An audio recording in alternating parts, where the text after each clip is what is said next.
Adik-adik, coba amati gambar berikut ini.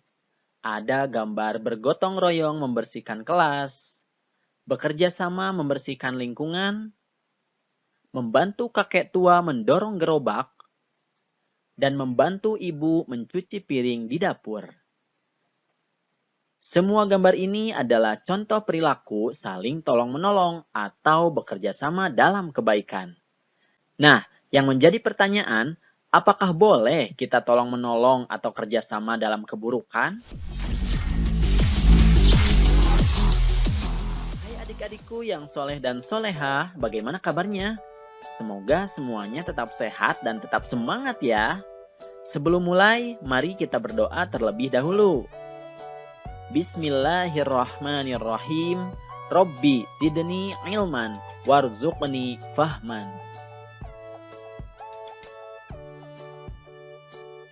Dalam kesempatan kali ini, kita akan mempelajari kandungan Quran Surat Al-Ma'idah ayat 2-3 dan Quran Surat Al-Hujurat ayat 12-13. Semoga setelah mempelajari materi ini, diharapkan kalian mampu memahami makna Quran Surat Al-Ma'idah ayat 2-3 dan Quran Surat Al-Hujurat ayat 12-13 dengan benar. Sebelum dilanjutkan, untuk mendukung channel ini, jangan lupa like dan subscribe ya. Nah adik-adik, ayat yang pertama yang akan kita bahas adalah penggalan Quran Surat Al-Ma'idah ayat 2 berikut ini. Ayat ini menyatakan perintah untuk tolong-menolong dalam mengerjakan kebajikan dan takwa, dan larangan untuk tolong-menolong dalam perbuatan dosa dan permusuhan. Kita diharuskan saling menolong kepada sesama kita dalam perbuatan baik dan ketakwaan. Misalnya, menolong seorang kakek menyeberangi jalan, dan contoh-contoh yang ada di awal video tadi. Sebaliknya, kita harus menghindari saling menolong dalam perbuatan dosa dan permusuhan. Misalnya, ada teman kita yang mengajak membolos. Hendaknya dihindari atau ditolak karena membolos adalah perbuatan yang tidak baik. Tetapi jika ada teman kita yang mengajak ke masjid untuk mendengarkan ceramah agama atau sholat berjamaah, kita harus mendukungnya. Nah, begitu pula jika ada teman mengajak nonton televisi atau main video game terus-menerus sehingga lupa makan dan belajar. Kita harus menolaknya.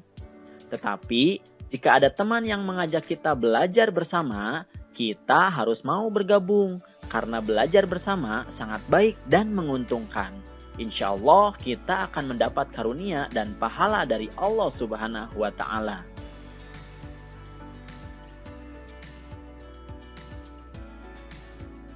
Nah, selanjutnya kita akan membahas kandungan penggalan Quran Surat Al-Ma'idah ayat ketiga. Allah Subhanahu wa Ta'ala mengingatkan umatnya agar tidak takut kepada orang-orang kafir, tetapi takutlah hanya kepada Allah Subhanahu wa Ta'ala. Pada saat Nabi Muhammad SAW melaksanakan haji wada atau haji terakhir yang dilakukan oleh Nabi Muhammad SAW, Allah Subhanahu wa Ta'ala menurunkan wahyu yang menyatakan bahwa pada hari ini atau haji wada telah kusempurnakan ajaran agama untukmu. Allah ridho agama Islam sebagai agamamu. Nah adik-adik, pada Quran Surat Al-Ma'idah ayat 3 diharapkan kita harus takut hanya kepada Allah Subhanahu wa Ta'ala. Segala perintah Allah Subhanahu wa Ta'ala harus kita laksanakan dan segala larangan Allah Subhanahu wa Ta'ala harus kita hindari. Itulah arti dari takwa. Jadi, ajaran Islam yang disampaikan oleh Nabi Muhammad SAW harus kita yakini dan amalkan. Karena Allah Subhanahu wa Ta'ala telah menyempurnakan sekaligus ridho bahwa agama Islam menjadi agama Nabi Muhammad SAW dan pengikutnya. Di samping itu, kita harus mensyukuri nikmat yang Allah Subhanahu wa taala berikan kepada kita.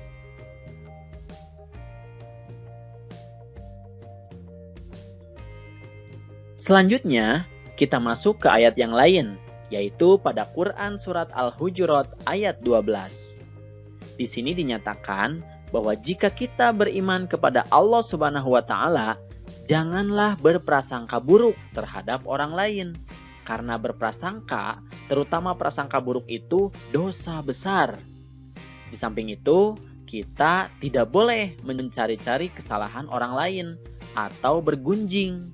Karena orang yang suka bergunjing diibaratkan seperti orang yang memakan daging saudaranya yang sudah mati. Nah, tentu kamu merasa jijik. Oleh sebab itu, bertakwalah kepada Allah, yakni mentaati perintahnya dan menjauhi larangannya, yaitu termasuk bergunjing atau menceritakan kejelekan orang lain.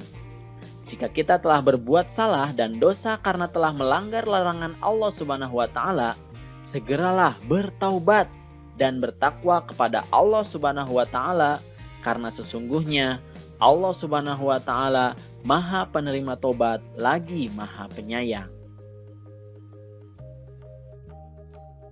Nah, di ayat ini Allah Subhanahu wa taala melarang kita untuk melakukan beberapa hal, yaitu yang pertama, berprasangka buruk itu dosa. Kemudian yang kedua adalah mencari-cari kesalahan orang lain. Dan juga tidak boleh menggunjing atau membicarakan keburukan orang lain. Karena jika melakukan itu, sama dengan diibaratkan memakan daging bangkai saudaranya yang sudah mati. Maksudnya, orang yang dibicarakan keburukannya, dosanya akan diambil oleh orang yang membicarakannya. Na'udzubillahi min dzalik. Selain larangan, Allah juga memerintahkan hal-hal berikut ini, yaitu melaksanakan perintah Allah dan menjauhi larangannya atau bertakwa, dan bertaubat, terutama apabila kita telah melakukan kesalahan atau melanggar hal-hal yang dilarang oleh Allah Subhanahu wa taala.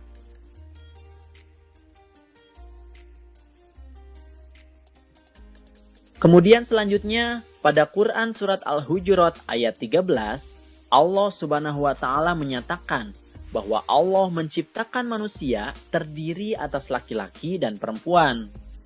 Kemudian manusia itu suka berkumpul dan berkelompok, sehingga mereka membentuk suatu bangsa atau suku untuk saling kenal mengenal.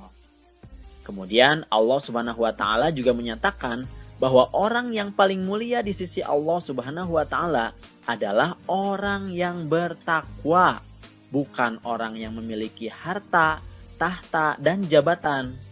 Oleh sebab itu, tidak ada artinya kita menyombongkan diri tanpa beribadah kepada Allah Subhanahu wa taala. Di ayat ini, Allah Subhanahu wa taala mengingatkan bahwa manusia itu suka berkumpul dan berkelompok.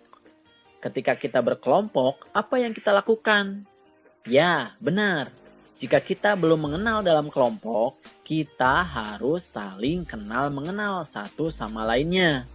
Dengan saling mengenal, kita akan memahami sifat dan tahu hobi masing-masing. Kemudian dengan saling mengenal, kita akan terhindar dari salah paham atau prasangka negatif atau buruk, atau saling bergunjing yang tidak benar.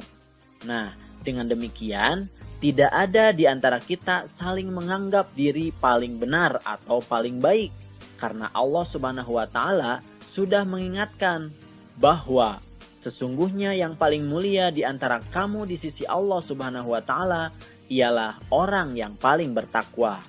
Sungguh Allah Maha mengetahui lagi Maha teliti.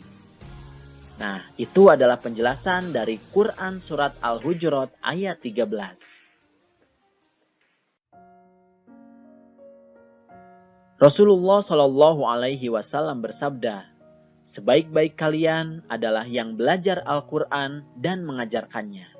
Hadis riwayat Bukhari.